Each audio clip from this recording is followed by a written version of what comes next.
Halo semuanya, Assalamualaikum warahmatullahi wabarakatuh. Perkenalkan, nama saya Fiorenty Regina Gurusi Teguh. Saya kuliah di Universitas Negeri Medan. Nah, jurusan BK Angkatan 2021. Teman-teman, di video kali ini saya akan menunjukkan video konseling individual. Dan video ini untuk memenuhi tugas mata kuliah saya di semester 5 ini. Tonton sampai habis ya. Yuk, bye.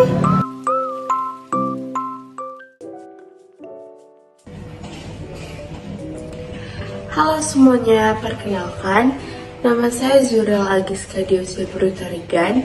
Biasanya saya dipanggil Zuriel atau Giska.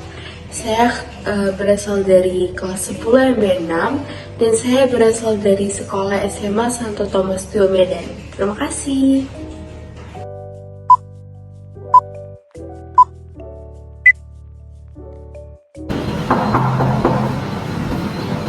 Permisi Bu, selamat siang. Halo, selamat siang. Silakan masuk. Silakan dulu ya. Selamat siang, Giska. Selamat siang Bu. Apa kabar? Saya baik Bu, kalau Ibu? Saya juga baik. Ngomong-ngomong hari ini kamu cantik deh. Makasih, Ibu juga cantik. Aduh, makasih ya. Saya sangat mengapresiasi kamu loh, Gies, karena kamu itu udah mau datang ke ruangan ibu untuk konseling sama ibu, gitu. Iya, tadi kamu tujuannya kesini mau ngapain ya? Tadi saya kesini mau konseling Bu. Oh, konseling. Nah, ibu mau tanya, sebelumnya kamu udah tahu apa itu konseling? Kalau untuk pengertian belum sih Bu, soalnya yang saya tahu konseling itu kayak sekedar cerita atau curhat aja gitu. Oh, jadi ibu kasih tahu ya, konseling itu adalah memang ada konselor seperti ibu sama kamu saat ini yang seperti dalam konseling ini untuk membahas suatu masalah, yaitu masalah kamu, dan nanti ibu bisa memberikan arahan ataupun solusi seperti itu untuk menyelesaikan masalah kamu gitu.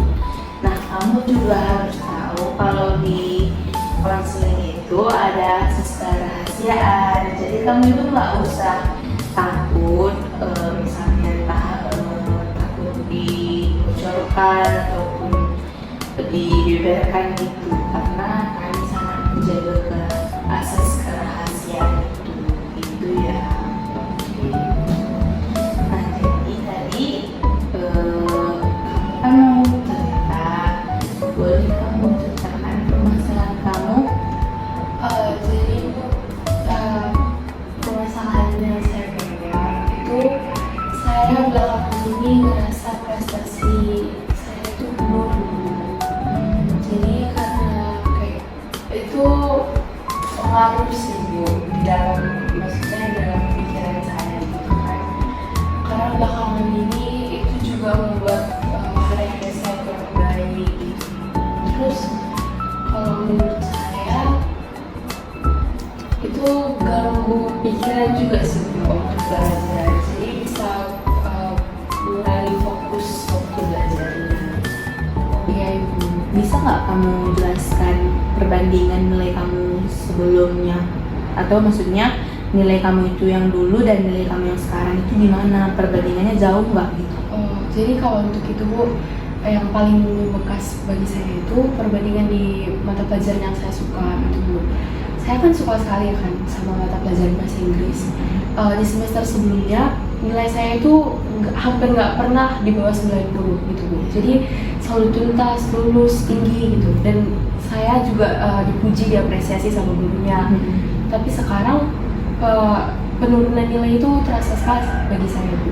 Jadi misalnya kayak ujian, kadang-kadang bisa 70 atau nggak 60 gitu. Jadi itu lumayan membekas lah bagi saya. Begitu.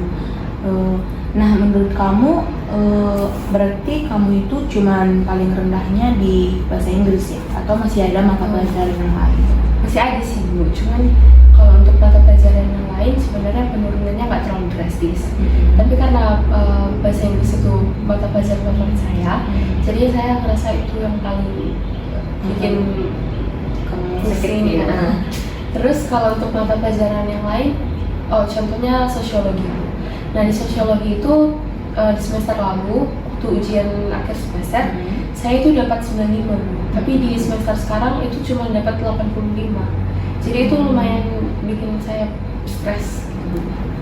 Oh begitu, tapi kamu jangan stres ya, kamu jangan sedih juga. Karena kalau yang ibu tahu ya Giska, banyak yang bilang ataupun guru-guru yang bilang tuh kamu itu lumayan berprestasi gitu loh, dan nilai kamu juga cenderung bagus gitu. Meskipun ada guru-guru yang mungkin ngomong saya bagus gitu Bu, saya berkembang di kelas, tapi bagi saya itu nggak memuaskan Bu, karena orang tua saya di rumah juga marah-marah sama saya karena nilai saya jelek, terus karena nilai saya anjlok, jadi mereka kecewa gitu. Oh begitu. Terus boleh ibu tanya nggak, kira-kira menurut kamu penyebabnya itu apa? Begitu, boleh kamu ceritakan? Wah, penyebab nilai saya jelek. Iya. Kalau menurut saya yang pertama itu mungkin karena latar belakang orang tua atau keluarga gitu. Jadi kayak saya ngerasa orang tua saya kurang mendukung saya dalam pelajaran gitu. Jadi mungkin mereka nanya tiap hari kayak gimana nilainya, bagus gak nilainya, gimana hasilnya gitu. Tapi bagi saya mereka nggak peduli tentang keseharian saya di sekolah gitu, atau apa yang udah saya kerjakan, mereka nggak pernah apresiasi itu gitu. Terus yang kedua mungkin karena nilai saya yang turun, jadi di hari-hari berikutnya fokus saya juga kurang gitu. Jadi itu keganggu kalau guru jelaskan atau nerangin, saya nggak paham materinya, tapi saya biarkan aja kadang gitu. Terus mungkin karena semakin naik kelas, semakin banyak juga kegiatan gitu kan Bu. Kayak misalnya ekstrakurikuler, terus kadang-kadang kerja kelompok gitu kan. Jadi itu membuat waktu belajar saya pribadi itu kurang gitu Bu. Jadi saya sampai rumah udah capek, jadi lebih penting kayak istirahat atau makan, mandi gitu. Begitu. Jadi Bu, karena kejadian ini saya merasa sangat sedih gitu Bu, karena orang tua saya juga kurang perhatian gitu sama saya. Terus saya menjalani hari sebenarnya kayak berusaha untuk menutupin rasa sedih saya aja Bu gitu. Jadi ini termasuk masalah yang berat bagi saya. Tapi kamu nggak boleh sedih, karena kan bukan cuma kamu aja yang pernah mengalami seperti itu. Nah, boleh nggak ibu share pengalaman ibu sama kamu? Pengalaman gimana Bu? Nah, ibu juga tuh semasa SMA dulu pernah tuh ngerasain seperti kamu, nilai ibu turun semua, dan orang tua juga seperti sibuk, memiliki kesibukan sendiri gitu kan, sibuk masing-masing gitu. Nah, tapi akhirnya ibu juga bisa kok melewatinya, dan memang ada rasa sedih, tapi kamu nggak boleh berlarut-larut loh dalam kesedihan kamu. Kalau boleh tahu gimana cara ibu melewati? Nah, pertama itu seperti yang kamu bilang tadi kan, nilai kamu turun tuh misalnya karena kamu nggak punya waktu yang cukup untuk belajar secara individu gitu kan. Nah, pertama kamu harus bisa memanajemen waktu kamu gitu. Kalau sekiranya menurut kamu ekskul yang kamu ikuti bisa dinantikan dulu, ataupun misalnya lebih penting gitu ya. Nah, seperti belajar tadi itu kan lebih penting. Nah, jadi kamu lebih harus bisa memfokuskan ke situ gitu, lebih nomor satukan belajar supaya nilai kamu itu nggak turun. begitu dulu saya. Terus selain itu saya juga dulu mencoba mengambil hati orang tua gitu. Kayak misalnya mendekatkan diri sama orang tua supaya komunikasi juga baik. Nah, dengan begitu kan otomatis bisa dekatkan karena udah bisa mengambil hati orang tua. Jadi saya minta bimbingan belajar di luar supaya ada juga kan yang ini yang ngajarin kita khusus di luar gitu. Nah, dengan begitu kan perlahan-lahan ya, kita juga nilai ibu dulu itu bisa meningkat seperti itu. Nah, gini Ibu bilang tadi ibu mendekatkan diri kan. Gimana cara ibu mendekatkan diri sama orang tua? Nah, kalau saya dulu mendekatkan diri dengan orang tua saya kayak coba bertanya gitu. Misalnya gini, Mama hari ini sibuk nggak?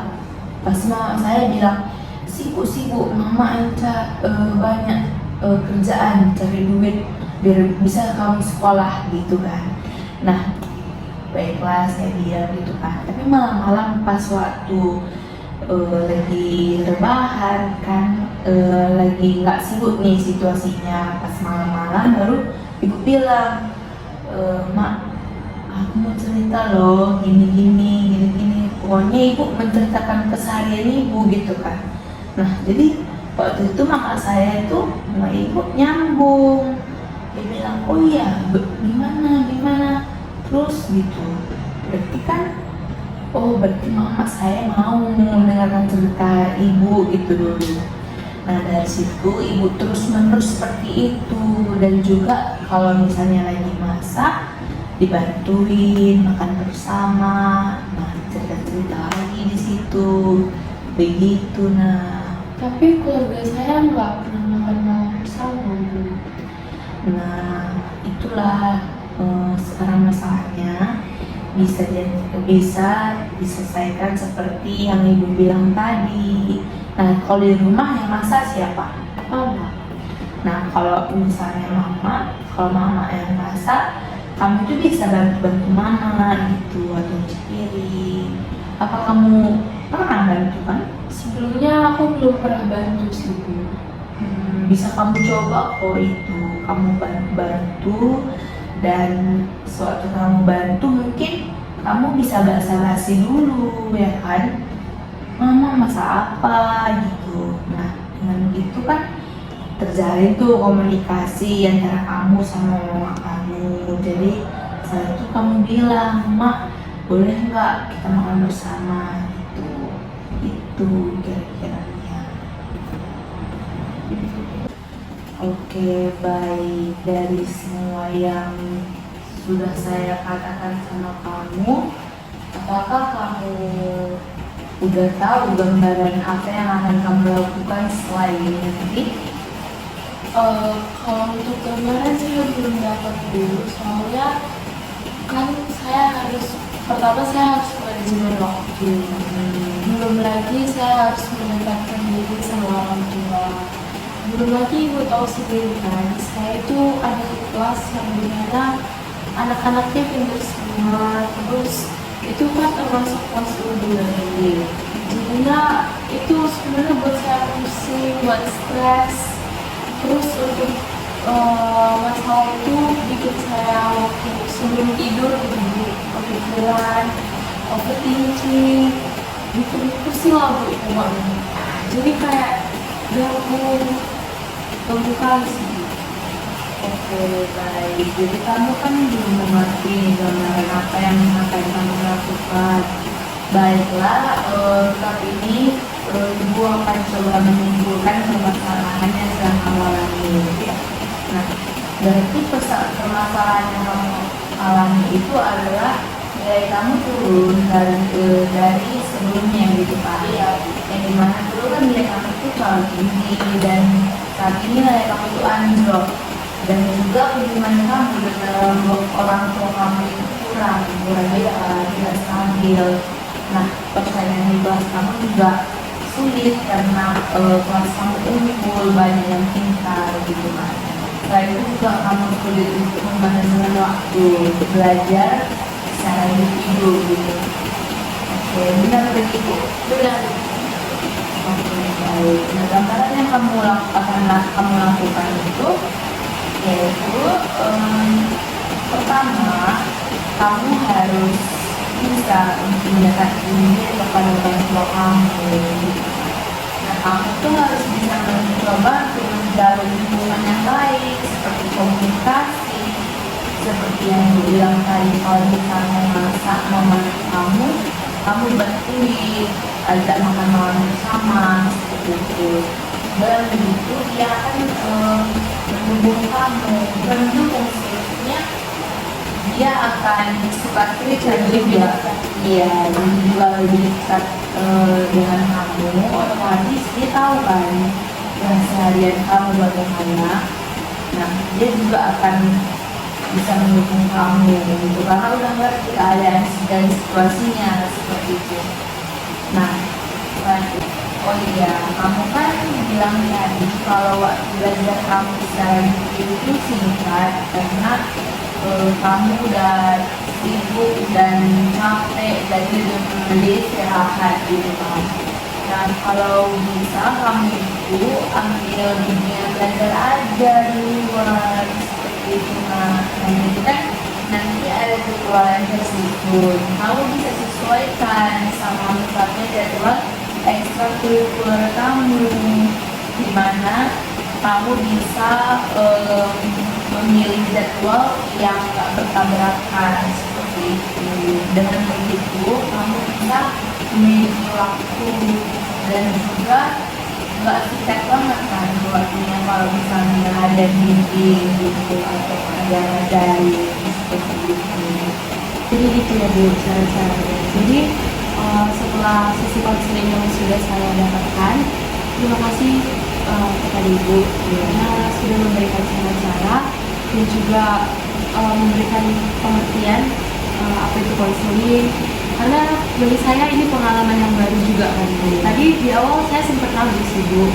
Kalau misalnya seandainya saya cerita, Ibu laporin ke orang tua gimana gitu, atau enggak Ibu ceritain ke guru atau ke murid yang lain gimana. Tapi karena penjelasan ataupun sisi konseling yang saya rasakan, saya merasa itu aman ya. Jadi mungkin untuk kedepannya jika saya merasa kalau misalnya cara-cara yang Ibu kasih kurang efektif, saya akan datang untuk sisi konseling yang kedua ya.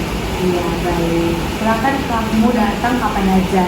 Kalau memang kurang efektif ataupun kalau masih ada masalah, kamu bisa datang konseling ke Ibu. Kamu jangan ragu-ragu dan jangan sungkan. Kapan saja kalau kamu bisa hubungi Ibu ya. Oke Ibu. Terima kasih. Iya, Mak. Oke Ibu.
dulu. Bisa kurang kuat suara.